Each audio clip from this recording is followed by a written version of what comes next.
बिस्मिल्लाहिर्रहमानिर्रहीम अस्सलामु अलैकुम वरहमतुल्लाहि वबरकातुहू। नाज़रीन, आप देख रहे हैं दुनिया मेरे आगे यूट्यूब चैनल और मैं हूं गुलाम नबी मदनी। आज 23 फरवरी 2021 है और आज दिन है मंगल का। नाज़रीन, वो भारत जो पाकिस्तान को भड़के देता था, पाकिस्तान के खिलाफ जारहाना कार्रवाइयों की धमकियां दे रहा था, और वो भारत जिसके वज़ीर आज़म दहशत गर्द मोदी पाकिस्तान के खिलाफ सर्जिकल स्ट्राइक के दावे करते थे, उस भारत ने पाकिस्तान के सामने सरेंडर कर दिए है, क्योंकि पाकिस्तान भारत के मुकाबले में मजबूत और कवी हो चुका है, ताकतवर हो चुका है। और भारत को पता है 27 फरवरी को पाकिस्तान ने भारत के साथ क्या किया था। भारत के 3 जंगी जहाज़ों को मार गिराया था, अभिनंदन को गिरफ्तार कर लिया था और दुनिया के सामने भारत को रुसवा कर दिया था। नाज़रीन, एक इंतहाई बड़ी ब्रेकिंग न्यूज़ जो सामने आई है वो ये है कि पाकिस्तान के वज़ीर आज़म इमरान खान ने अपने पहले 2 रोज़ा सरकारी श्रीलंका के दौरे के लिए भारत की एयर स्पेस को इस्तेमाल किए है, और भारत ने पाकिस्तान को बाकायदा इजाज़त दी है कि पाकिस्तान के वज़ीर आज़म इमरान खान के जहाज़ को भारत की फ़िज़ाई हुदूद से गुज़रने की इजाज़त है, वो गुज़र सकते हैं। नाज़रीन, आप जानते हैं 2019 में पाकिस्तान ने भारत के साथ क्या किया था। जब भारत के वज़ीर आज़म नरेंद्र मोदी को यूरोप का, सऊदी अरब का विज़िट करना था, मुत्तहिदा अरब इमारात के दौरे पर जाना था, पाकिस्तान से इजाज़त तलब की गई कि भारतीय वज़ीर आज़म नरेंद्र मोदी के जहाज़ को पाकिस्तान की फ़िज़ाई हुदूद से गुज़रने की इजाज़त दी जाए। लेकिन पाकिस्तान ने भारत के वज़ीर आज़म की इस दरख्वास्त को रद्द कर दिया। लेकिन भारत ने पाकिस्तान के सामने सरेंडर कर दिया और पाकिस्तान के वज़ीर आज़म के जहाज़ को गुज़रने दिया। यही वजह नाज़रीन, भारतीय मीडिया शोर मचा रहा है। भारत के सोशल मीडिया पर मोदी सरेंडर के हैशटैग ट्रेंड कर रहे हैं और भारत की आवाम गुस्से से बिफरे हुए हैं। भारतीय आवाम ये मुतालबा कर रही है कि आखिर किस वजह से मोदी ने पाकिस्तान के सामने सरेंडर किए हैं। वो पाकिस्तान जिसके बारे में मोदी कहता था हम इसे तोड़ेंगे और हम इस पर कब्जा करेंगे, आखिर आज उस पाकिस्तान के वज़ीर आज़म के जहाज़ को अपनी फ़िज़ाई हुदूद से गुजरने क्यों दिए है। ये सवालात भारतीय मीडिया पर, सोशल मीडिया पर अवाम मोदी से कर रहे हैं। और नाज़रीन, अवाम पाकिस्तान को भारत से ज़्यादा बेहतर और ताकतवर तस्लीम कर रहे हैं। अवाम का ये कहना है कि भारतीय अवाम का ये कहना है, जो खुद हिंदू हैं, मुसलमान नहीं हैं, हो सकता है मुसलमान पाकिस्तान की हिमायत करते हों, इसलिए जो हिंदू हैं, जो बीजेपी के वर्कर्स हैं, फॉलोअर्स हैं, वो लोग ये कहते हैं कि अभिनंदन को पाकिस्तान ने गिरफ्तार किया और इसी तरह से पाकिस्तान ने भारत के जंगी जहाज़ों को गिराया। मोदी कहते हैं हमारे 56 इंच का सीना चौड़ा है और हम भारत को किसी भी सूरत पाकिस्तान के सामने नहीं होने देंगे, बल्कि भारत को ऊंचा रखेंगे, बुलंद रखेंगे। लेकिन फिर क्या हुआ, पाकिस्तान के हाथों भारत को शिकस्त क्यों हुई और अब मोदी ने पाकिस्तान के वज़ीर आज़म को एयर स्पेस इस्तेमाल करने की इजाज़त क्यों दी। नाज़रीन, इसी तरह से ये सवाल भी हो रहे हैं कि जब पाकिस्तान ने भारतीय वज़ीर आज़म को नहीं इजाज़त दी एयर स्पेस की, तो फिर पाकिस्तान के वज़ीर आज़म को एयर स्पेस की इजाज़त, जहाज़ गुजारने की इजाज़त क्यों दी गई है।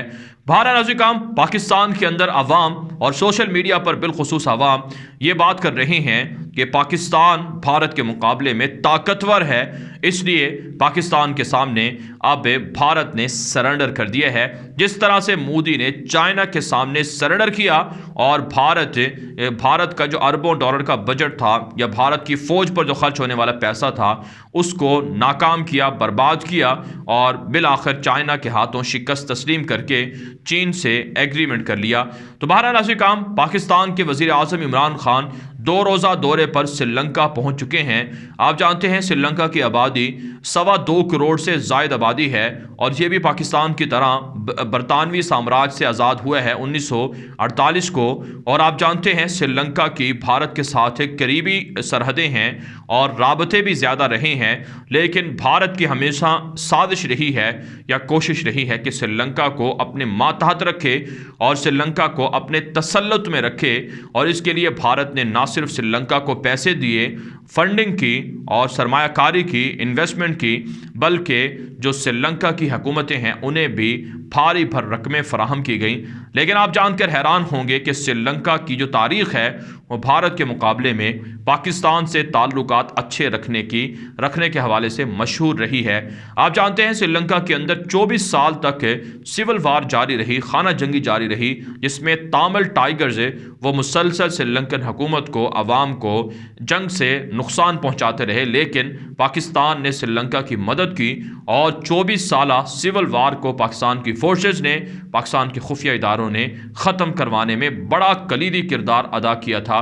इस हवाले से श्रीलंका पाकिस्तान के किरदार का मोतरफ है और श्रीलंका ये समझते हैं कि भारत के मुकाबले में पाकिस्तान हमारा ज़्यादा अच्छा, बेहतर और भरोसे वाला दोस्त है।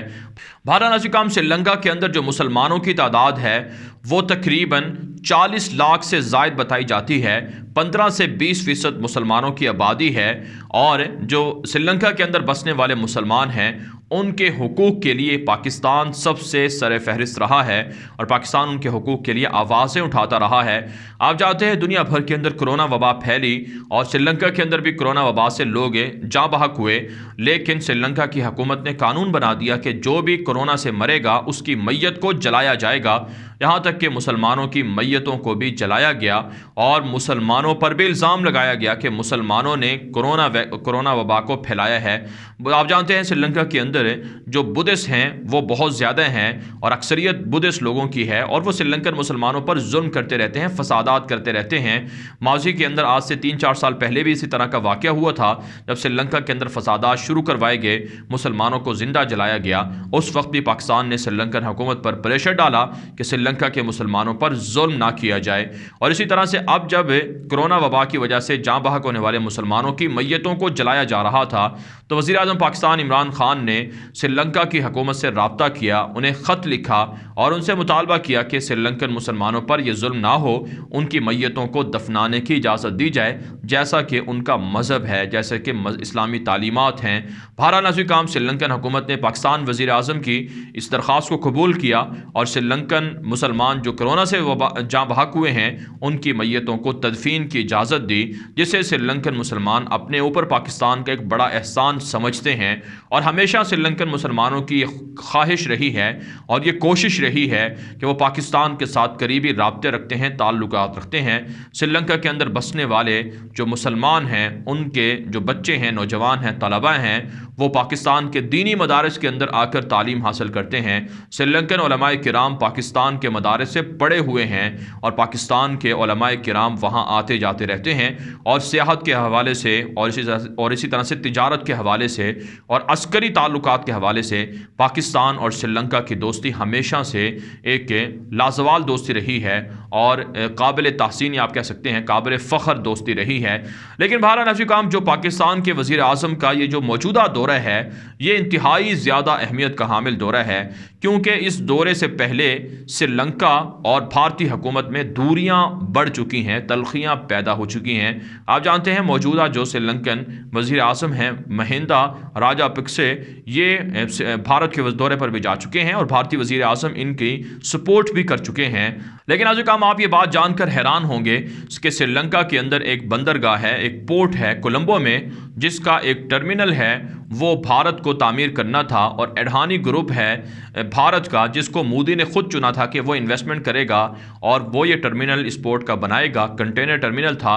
लेकिन आप ये बात जानकर हैरान होंगे कि ऐन 1.5-2 साल तक ये मामला आती एग्रीमेंट रहे और इस पर दस्तखत हुए, लेकिन फिर श्रीलंकन हुकूमत ने भारत को इस प्रोजेक्ट से निकाल दिया, क्योंकि नाज़रीन चाइना ने इससे मुल्हिका जो टर्मिनल था वो तामीर किया था और चाइना के पास जो श्रीलंका की मशहूर बंदरगाह हम्बनटोटा है वो 99 साल के लिए लीज पर मौजूद है और चाइना की भारी भर सरमायाकारी है श्रीलंका के अंदर। इसलिए श्रीलंका ने चाइना को भारत पर तरजीह दी और भारत को इस प्रोजेक्ट से निकाल दिया और वो प्रोजेक्ट एक तरह से चाइना को दे दिया। और इसके अलावा नाज़रीन एक और जो भारत के लिए परेशान कुन बात है वो है कि भारत के सरहदों के करीब चाइना बड़े पैमाने पर एक तामीराती काम शुरू कर रखा है और वहाँ पर नए प्रोजेक्ट्स लगाए जा रहे हैं तवानाई के हवाले से, जिसे भारत अपने लिए सिक्योरिटी रिस्क करार देता है। लेकिन श्रीलंका ने कहा है कि वो चाइना को यहाँ से नहीं निकाल सकते हैं।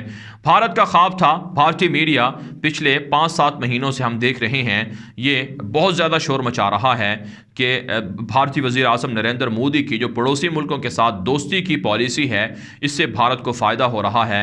मालदीव के अंदर, मॉरिशस के अंदर और इसी तरह से म्यांमार के अंदर, वियतनाम के अंदर, ताइवान के अंदर और भूटान के अंदर, नेपाल के अंदर, बांग्लादेश के अंदर और दीगर मुल्कों में भारत ने दावा किया कि हम अरबों डॉलर के इन्वेस्टमेंट करके, जिस तरह से चाइना का जो बेल्ट एंड रोड इनिशिएटिव मंसूबा है उसकी तरह का मंसूबा हम शुरू करने जा रहे हैं और पड़ोसी मुल्कों को भारत से कनेक्ट करेंगे ताकि भारत चाइना के मुकाबले में दुनिया के अंदर माशी सुपर ताकत बन सके। लेकिन आप जानते हैं भारत की मोदी दहशतगर्द अवाम के पैसे को बर्बाद करने के लिए ये मंसूबे तो शुरू कर देती है, लेकिन उन्हें पता नहीं है कि इन मंसूबों को कामयाब कैसे करना है।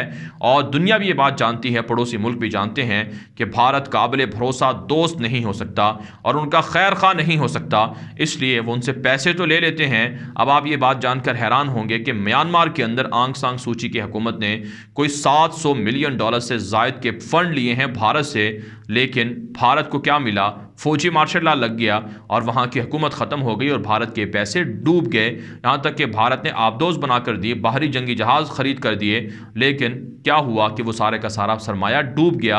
और यही कुछ श्रीलंका के अंदर हुआ, पैसे लगाए गए लेकिन श्रीलंका ने ऐन मौके पर भारत को मंसूबे से आउट कर दिया। इसका मतलब ये था कि चाइना और पाकिस्तान ये दोनों श्रीलंका के काबिल भरोसा दोस्त हैं और वो इन पर ट्रस्ट करते हैं।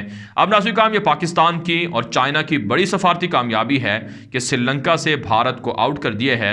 आप जानते हैं श्रीलंका जजीरे पर मुश्तमिल एक मुल्क है और इसकी समंदरी रूट के एतबार से तिजारत के हवाले से बड़ी अहमियत है। और पाकिस्तान की फ़ौज और पाकिस्तान के फ़ौजी वो श्रीलंकन फ़ौज को तरबियत भी देते हैं और इसी तरह से श्रीलंका पाकिस्तान से जंगी जहाज़ और जंगी आलात और असलहा भी ख़रीदता है। और अब पाकिस्तान के वज़ीर आज़म इमरान खान का ये जो दौरा है, इस 2 रोज़ा दौरे के दौरान इंतहाई अहम स्ट्रेटजिक नोयत के मुआहिदों पर दस्तखत होंगे, जिससे भारत को पैगाम है कि भारत अपनी फ़िक्र करे। पाकिस्तान भारत की सरहदों के करीब पहुँच चुका है और भारत के पड़ोसी मुल्क पाकिस्तान के ब्लॉक में शामिल हो चुके हैं। पाकिस्तान के CPEC मंसूबे को, गवादर मंसूबे को और पाकिस्तान की तरक्की को पूरी दुनिया तस्लीम कर रही है। और इंशाअल्लाह वह वक्त दूर नहीं है जब भारत की रियासतें आज़ाद होंगी और पाकिस्तान के साथ शामिल होंगी और अमलन पाकिस्तान भारत के अंदर अपने झंडे लहराएगा, सब्ज़ हिलाली परचम लहराएगा। बांग्लादेश भी, मालदीव भी, नेपाल भी, श्रीलंका भी और दीगर पड़ोसी मुल्क भी सब पाकिस्तान के ब्लॉक में आ चुके हैं, जिसका मतलब यह है कि भारत पिट चुका है, भारत रुसवा हो चुका है। पारा नाज़ुकाम, इस वीडियो के हवाले से आपकी क्या राय है? अपनी राय कमेंट के जरिए से जरूर हम तक पहुंचाएं। मजीद खबरों के लिए आप हमारे ट्विटर अकाउंट दुनिया मेरे आगे, गुलाम नबी मदनी और हमारे फेसबुक पेज गुलाम नबी मदनी को फॉलो कर लें। आज के लिए इतनी ही इजाजत दीजिए। अल्लाह हाफिज।